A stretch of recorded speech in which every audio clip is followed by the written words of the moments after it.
சவுக்கு சங்கர் பேச்சு தமிழக அரசியலை பரபரப்பாக்கிய அடுத்த சம்பவம். திமுக மீது கடும் தாக்குதல். விஜய்க்கு முழு ஆதரவு கூட்டணி. ஆட்சிக்கு பெரிய கணிப்பு. 3 ஆண்டுகள் சிறை, தொடர்ந்து கைது.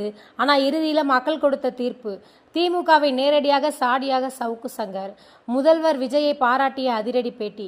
ஸ்டாலினை மக்கள் தூக்கி எறிந்து விட்டார்கள் என்று அவர் சொல்ல ஆரம்பிச்சிருக்கிறார். அருண் ஐபிஎஸ் மீது நடவடிக்கை வரும் என்ற எச்சரிக்கையும் விடுத்திருக்கிறார். தமிழக அரசியலை மீண்டும் பரபரப்பாக்கிய இந்த பேட்டியின் முழு பின்னணி என்ன, இந்த வீடியோவில் முழுமையாக பார்க்க போகிறோம். வீடியோவை ஸ்கிப் பண்ணாமல் பாருங்கள். அரசியல் சூழலை கொதிக்க வைத்த சவுக்கு சங்கர். தமிழக அரசியல சர்ச்சை என்றாலே முதல்ல நினைவுக்கு வரும் பெயர்களில் ஒன்று சவுக்கு சங்கர். அவரது பேச்சு எப்போதும் நேரடி, அவரது விமர்சனங்கள் எப்போதும் கடுமையானவை. அதனால்தான் அவருக்கு ஆதரவாளர்களும் அதிகம், எதிர்க்கிறவங்களும் அதிகம்.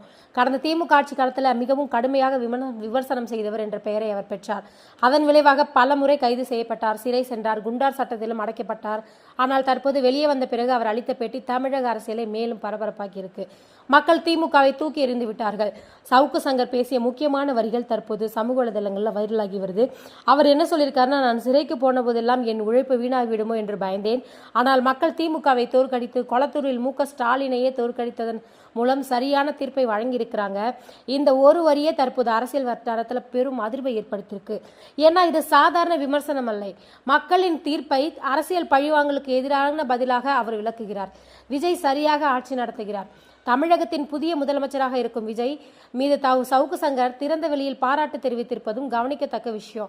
அவர் என்ன சொல்லியிருக்காருன்னா, நான் செய்தியாளர்கள் எல்லாம் பார்க்கும் வரையில் முதலமைச்சர் விஜய் சரியாக ஆட்சி நடத்துகிறார். இந்த வரி சாதாரண அரசியல் மரியாதை அல்ல. ஏன்னா கடந்த சில ஆண்டுகளாக காவல்துறை நடவடிக்கைகள், ஊடக சுதந்திரம், அரசியல் பழிவாங்குதல் போன்ற விஷயங்கள்ல கடுமையான அனுபவங்களை சந்தித்தவர் சவுக்கு சங்கர். அப்படிப்பட்ட ஒருவர் தற்போது புதிய ஆட்சியை நம்பிக்கையுடன் பார்க்கிறார் என்றால் அது அரசியல் ரீதியாக பெரிய சிக்னல். குண்டாஸ் சட்டம் ரத்து, உடனடி விடுதலை. சவுக்கு சங்கர் தனது பேட்டியில் மிகவும் முக்கியமான தகவல்களை சொன்னார். பொதுவாக குண்டா சட்டம் ரத்து செய்யப்பட்டாலும் அந்த உத்தரவு சிறைக்கு வந்து சேர பல நாட்கள் ஆகும். ஆனால் இந்த முறை அதிவேகமாக நடந்துருச்சு அப்படின்னு சொல்லியிருக்கிறாரு. முதல்வர் உடனடியாக என்னை விடுவிக்க வேண்டும் என்று கூறியதால் தான் விரைவாக வெளியே வந்தேன். இந்த தகவல் தற்போது அரசியல் வட்டாரங்களில் பெரிய விவாதமாக மாறி இருக்கு. இதில் 2 விஷயம் யோசிக்கிற மாதிரி இருக்குங்க.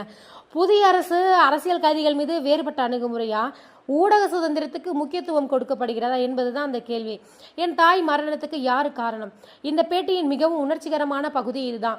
சவுக்கு சங்கர் என்ன சொல்லியிருக்காருன்னா, கடந்த 3 ஆண்டுகளில் நான் மற்றும் என் குடும்பம் சந்தித்த துன்பங்களை முதல்வர் தாவேகாவும் பார்த்து கொண்டிருக்கிறார்கள். அவர் தனது தாயின் மரணத்தையும் அரசியல் அழுத்தங்களுடன் இணைத்து பேசியுள்ளார். இந்த கருத்து தற்போது பல்வேறு விவாதங்களை உருவாக்கியிருக்கு. ஒருபுறம் அவருக்கு ஆதரவு மனித உரிமை ஆதரவாளர்கள் பேசுறாங்க, மற்றொரு புறம் இது அரசியல் நாடகம் என்று எதிர்க்கட்சிகள் விமர்சிக்கிறாங்க. அருண் ஐபிஎஸ் மீது நடவடிக்கை வரும். பேட்டியில மிகப்பெரிய அரசியல் பேச்சா என்ன சொல்லியிருக்காருன்னா, இந்த வரிதான், அருண் ஐபிஎஸ் மீது நடவடிக்கை எடுக்கப்படும் என்று நம்புகிறேன்னு சொல்லியிருக்கிறாரு. இந்த ஒரு வரி தற்போது அரசியல் மற்றும் காவல்துறை வட்டாரங்களில் பரபரப்பை ஏற்படுத்தியிருக்கு. ஏன்னா கடந்த கால காவல்துறை நடவடிக்கைகள் அனைத்தும் மீண்டும் ஆய்வு செய்யப்படுமா என்ற கேள்வி வந்திருக்கு. ஊடகங்களை சிறையில் அடைத்த கட்சி திமுக. சவுக்கு சங்கர் தனது பேட்டியில திமுக மீது மிகவும் கடுமையான குற்றச்சாட்டை வச்சிருக்கிறார். அவர் என்ன சொல்லியிருக்காருன்னா, விமர்சனங்களை வைத்து ஊடகத்தினர் சிறையில் அடைத்த அரசுதான் திமுக. இந்த குற்றச்சாட்டு தற்போது சமூக ஊடகங்களில் தீவிரமா பேசப்படுது. ஊடக சுதந்திரம் என்பது ஜனநாயகத்தின் முக்கிய அங்கம். அதை ஒடுக்க முயன்றால் மக்கள் ஒரு நாள் பதில் தருவார்கள் என்பதையே சவுக்கு சங்கர் சுட்டி காட்டியிருக்கிறார். கூட்டணி ஆட்சிக்கு பெரிய ஆதரவு. தமிழகத்தில் தற்போது கூட்டணி ஆட்சி அமைந்துள்ளது. இது குறித்து சவுக்கு சங்கர் கூறிய கருத்து மிகவும் முக்கியமானது. அவர் என்ன சொல்றாரு அப்படின்னா, கூட்டணி ஆட்சியில கூடுதல் ஜனநாயகம் இருக்கும். அதாவது ஒரே கட்சி முழு அதிகாரம் பெறாது. தவறுகள் நடந்தால் கூட்டணி கட்சிகள் சுட்டி காட்டும். அதிகார துஷ்பிரயோகம் குறையும். ஊடக சுதந்திரம் அதிகரிக்கும் என்ற நம்பிக்கையை அவர் வெளிப்படுத்தியிருக்கிறார். மன்மோகன் சிங் ஆட்சியை எடுத்துக்காட்டாக சொன்ன சவுக்கு சங்கர் மன்மோகன் சிங் தலைமையிலான கூட்டணி ஆட்சியை எடுத்துக்காட்டாக சொல்லியிருக்கிறார்.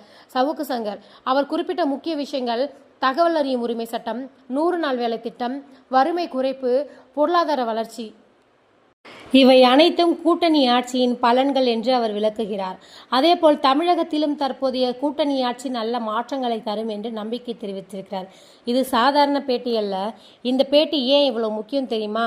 ஏன்னா இது ஒரு அரசியல் விமர்சகரின் கருத்து மட்டுமல்ல, கடந்த ஆட்சியின் பாதிக்கப்பட்டதாக கூறும் ஒருவரின் மனவேதனை. புதிய ஆட்சிக்கு கொடுக்கப்பட்ட அரசியல் சான்றிதழ், காவல்துறை செயல்பாடுகள் மீதான மறைமுக குற்றச்சாட்டு, ஊடக சுதந்திரம் குறித்த பெரிய விவாதம் எல்லாமே இது மாறியிருக்கு. இப்போது மக்கள் கேட்கும் கேள்விகள் என்னன்னா, விஜய் அரசு உண்மையிலேயே மாற்றத்தை கொண்டு வருமா? ஊடக சுதந்திரம் அதிகரிக்குமா? பழைய வழக்குகள்லாம் மீளாய்வு செய்யப்படுமா? கூட்டணி ஆட்சி நீண்ட காலம் நிலைக்குமா? திமுக மீண்டும் எழுச்சி பெறுமா? இந்த கேள்விகளுக்கான பதிலை காலம்தான் சொல்ல வேண்டும். ஆனால் ஒரு விஷயம் மட்டும் உறுதி, சவுக்கு சங்கரின் இந்த பேட்டி தமிழக அரசியலில் பெரும் தாக்கத்தை ஏற்படுத்தியுள்ளது. ஒரு அரசியல் விமர்சகர் சொன்ன வார்த்தைகள் ஏன் தமிழக அரசியலை அதிர வைக்கிறது? ஏன் சமூக வலைதளங்களில் இந்த பேட்டி தீயாக பரவி வருகிறது? உங்கள் கருத்து என்ன? திமுக ஆட்சியா அல்லது விஜயின் புதிய கூட்டணி ஆட்சியா? கமெண்ட்ல சொல்லுங்க. தமிழக அரசியல் இன்று புதிய பாதையில் செல்கிறது. மக்கள் மாற்றத்தை தேர்வு செய்திருக்கிறார்கள். ஆனால் அந்த மாற்றம் உண்மையில் மக்களுக்கு நன்மை தருமா? அதிகாரம் மனிதர்களை மாற்றுமா அல்லது மக்கள் அதிகாரத்தை மாற்றுவார்களா? இந்த கேள்விக்கான பதில் வரும் நாட்களில் தெரிய வரும். இந்த வீடியோ பிடிச்சிருந்தா லைக் பண்ணுங்க, உங்கள் கருத்தை கமெண்ட்ல சொல்லுங்க. தமிழக அரசியலின் உண்மை பின்னணிகளை தொடர்ந்து தெரிந்து கொள்ள நம்ம சேனலை சப்ஸ்கிரைப் பண்ண மறக்காதீங்க. நான் உங்கள் ராஜி. மீண்டும் ஒரு அதிரடியான வீடியோவில் சந்திப்போம். நன்றி.